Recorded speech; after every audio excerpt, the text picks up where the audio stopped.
안녕하세요. 오늘은 일반각과 호도법에 대해서 배워보도록 하겠습니다. 우선 첫 번째로 일반각이라고 하는 것에 대해서 배우려면은 우리 여기 있는 시초선과 동경에 대해서 먼저 배워야 돼요. 여기 이렇게 있는 요 선을 우리가 시초선이라고 하는데, 이 시초선이라는 건 어떤 선이냐? 각의 어떤 기준이 되는 선으로서 얘는 절대 움직이지 않고 고정되어 있는 선입니다. 절대 움직이지 않고 고정되어 있는 고정선으로서 이 선을 기준으로 해서 각을 재는 거다인데, 그랬을 때 요 시초선을 기준으로 식의 반대 방향으로 나아가는 것은 양의 방향이 되고요. 시초선을 기준으로 시계 방향으로 도는 것은 음의 방향이 된다라고 알아두시면 되겠어요. 이 과정에서 이제 동경, 그러니까 움직이는 선이 발생하게 되는데, 이 움직이는 선은 저 모를 기준으로 여기서 이렇게 시초선에서부터 출발해서 회전을 하는 선을 의미합니다. 이렇게 회전을 하게 되면서 저 모를 기준으로 해서 나오는 이런 OX 같은 선을 우리는 동경이라고 불러주게 된다라는 거예요. 그랬을 때 시초선 OP와 동경 OX가 이루는 회전하는 정도를 우리는 각이라고 불러줘서 이 사이에 이 벌어진 정도를 우리는 각이라고 불러주겠다는 거예요. 그랬을 때 일반각이라고 하는 개념은 바로 뭐냐? 우리가 그동안 각이라고 하는 거는 이렇게 표시를 해왔기 때문에 0도부터 360도까지 표시한 게 전부였어요. 이 각을 0도부터 360도라고 하는 기존 범위에서 해방시키는 방법으로 일반각이라는 개념은 뭐냐? 얘가 몇 바퀴를 돌아서 여기를 왔을지 우리는 모른다라는 거예요. 즉 얼핏 보기에는 여기서 여기까지 그냥 이렇게 한 번에 온 것 같지만 한 바퀴 돌아서 이렇게 왔을 수도 있고 두 바퀴 돌아서 왔을 수도 있고 몇 바퀴 돌았는지 나는 모른다는 거죠. 그래서 이 각의 크기를 세타도라고 한다면 얘를 세타도라고 표시하는 게 아니라 뭐라 표시해야 된다? 이 각은 반드시 360도 곱하기 n 더하기 세타도. 이때 이 360도 곱하기 n이 하는 역할이 바로 뭐다? 회전 바퀴 수를 의미하는 거다. 그러니까 회전 바퀴 수에 따라서 한 바퀴 돌면은 360도만큼 더해지는 거고, 두 바퀴 돌면은 720도, 세 바퀴 돌면은 1080도 이런 식으로 더해지고, 거꾸로 회전에 따라가면 마이너스 360도, 마이너스 720도 이렇게 계산되는 것이 바로 여기 있는 일반 각이다라는 거죠. 그래서 우리는 여기 있는 요 각을 일반 각으로서 0도부터 360도까지의 각에서 실수 전체의 범위로 해방을 시키는 것이 일반 각의 목적이다라는 거예요. 그 다음에 사분면의 각이라는 건 뭐냐? 1사분면에 있는 각은 일반 각으로 표현했을 때 360도 곱하기에는 무조건 붙고요. 0도부터 90도 사이라는 건데, 이게 왜 그러냐면은 여기는 이 선이 0도 선이고요. 여기 선이 90도 선, 여기는 이쪽 선이 180도 선, 여기는 요 각이 270도 선이기 때문이에요. 이 각 선 사이를 왔다 갔다 하는 각이기 때문에 1사분면 각은 0도부터 90도, 2사분면 각은 90도부터 180도, 3사분면 각은 180도부터 270도, 제4사분면 각은 270도부터 360도, 다시 0도로 돌아오는 각이더라라는 거죠. 그래서 이렇게 우리가 표현한 4개의 각이 각각 이런 범위를 갖는다라는 걸 알아두면 좋겠고요. 다음, 이번엔 동경이 2개가 있을 때 두 동경의 위치 관계를 보겠다라는 건데, 동경에 대한 두 각을 알파, 베타라고 했어요. 그때 만약에 2개의 동경이 일치한다. 그림으로 보면 이런 느낌이죠. 어떤 동경 하나가 이렇게 빨간색으로 이렇게 있었으면은 파란색 동경은 이렇게 완벽하게 일치하게 있는 이런 과정이죠. 이 경우는 두 동경을 나타내는 각 알파와 베타를 뺐을 때 그 값이 바퀴수 360도 곱하기 n만 남는다는 거죠. 두 동경이 이번에 원점 대칭을 한다라고 하면은 하나가 이렇게 빨간색으로 이렇게 있으면은 나머지 하나가 파란색으로 원점 대칭, 반대편에 이렇게 존재하는 거죠. 요 각의 특징은 둘을 뺐을 때 360도 곱하기 n 더하기 180도다라는 거죠. 다음, x축에 대해서 대칭이라면은 하나가 이렇게 되어 있으면은 나머지 하나는 이렇게 되어 있는 것으로서 두 동경을 더하게 되면은 360도 곱하기 n이라고 하는 한 바퀴가 나온다라는 거죠. 왜냐?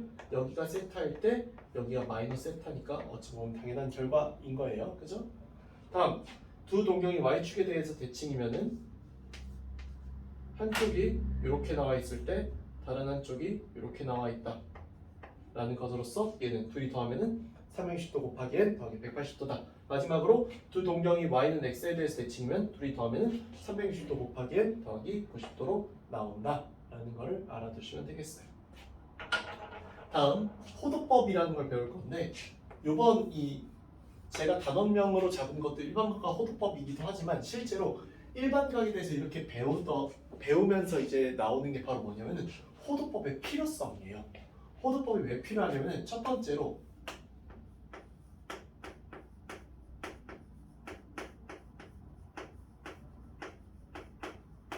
단위가 다르다라는 게 문제인데, 단위가 다르다라는 게 무슨 문제가 되냐면은 여기 문제에서 보시면은 항상 이 각도는 도수로 표현하는 거, 60분법으로 표현하려면은 도수로 표현한다라는 거가 문제였다라는 겁니다.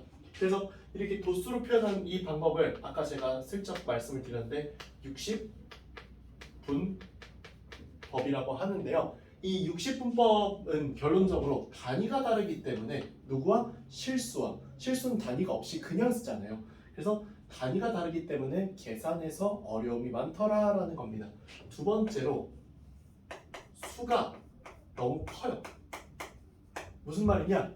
여기는 얘요 360도 막 720도 막 이런 식으로 숫자가 너무 큰 숫자로 나가기 때문에 우리가 계산하기 너무 힘들더라라는 거예요. 그래서 숫자를 안으로 가둬줄 게 필요했는데 그때 발견한 방법이 바로 뭐다? 호도법이다. 바로 뭐다? 반지름의 길이를 r, 호의 길이를 l이라고 했을 때 이 사이의 각도를 세타라고 하는 라디안이라는 새로운 기호를 쓸 건데요.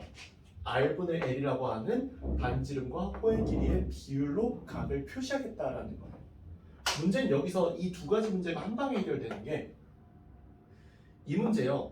가만히 생각해 보면은 이 세타라고 하는 값 있죠. 바퀴수를 제외해보고 나면은 0도부터 360도까지라는 이 단위가 실제 이 라디안으로 표현해 보면은 0 라디안부터 2파이 라디안, 이때 파이는 3.14 이러고 그 파이 맞아요?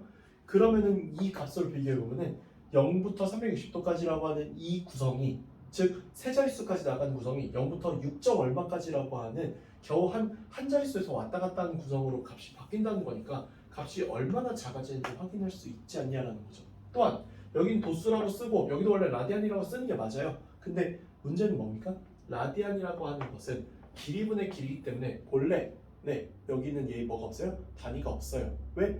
단위로 안 불러도 됩니다. 그냥 우리가 부르기가 애매하니까 라디안이라고 붙여준 거지, 라디안이라는 단위 안 붙여도 큰 문제 안 생긴다라는 거죠.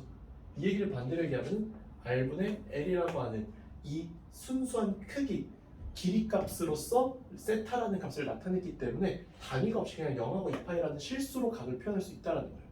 이게 나중에 뒤에서 배울 삼각함수나 그런 데에서는 굉장히 요긴하게 쓰일 수 있기 때문에 이 두 가지 문제점을 한 방에 해결해 주는 게 바로 호도법이라는 개념이다라는 거예요. 그래서 핵심은 뭐냐? 일반각이 되면서 각이 점점 커지는 것에 대응하기 위해 점점 커지는 각을 좀 더 작게 표현할 수 있는 호도법을 쓰기 시작했다라는 게 여기 내용의 핵심이겠죠. 그래서 우리는 바꾸는 단위가 뭐냐? 1도를 뭘로 바꾼다? 180분의 파이 라디안이라고 바꾼다. 예를 들어서예요. 75도는 180분의 파이 라디안 곱하기 75를 하는 거다라는 거죠. 왜? 1도가 180분의 파이 라디안이니까요. 그러면 이 계산을 해보면은 여기는 요 계산값이 12분의 5 파이라고 나오면서 75도를 12분의 5파이 라디안으로 바꿀 수 있다라는 거죠. 또 반대로 혹시 라디안을 파이로 라디안을 각도 60분법으로 바꾸고 싶다면은 1라디안은 파이분의 180도라고 바꿔주면 된다라는 거를 기억해 주시면 될 것 같아요. 또한 이렇게 했을 때 부채꼴의 호의 길이와 넓이는 이렇게 정의된다라는 건데, 여기 호의 길이 L은 뭐와 같다? R세타.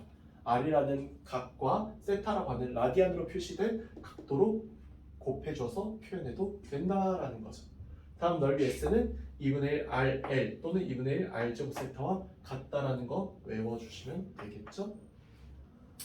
이상 여기까지 해서 일반각과 호도법에 대해서 오늘 배웠는데, 여기 배운 오늘 이 내용은 앞으로 우리가 쭉 배워나갈 삼각함수의 가장 기초와 근간되는 되는 내용이기 때문에 오늘 배운 이 수업 여러 번 복습해서 보셔야 생활함수 이해하실 때 조금 도움 될 거예요. 특히 여기는 요 호도법 표현과 여기 있는 일반각 표현 그리고 그 사분면에 따른 표현들을 잘 기억해 두시면 되겠습니다. 그래서 다음 시간부터는 생활함수 나가겠고요. 이상 마무리하겠습니다. 감사합니다.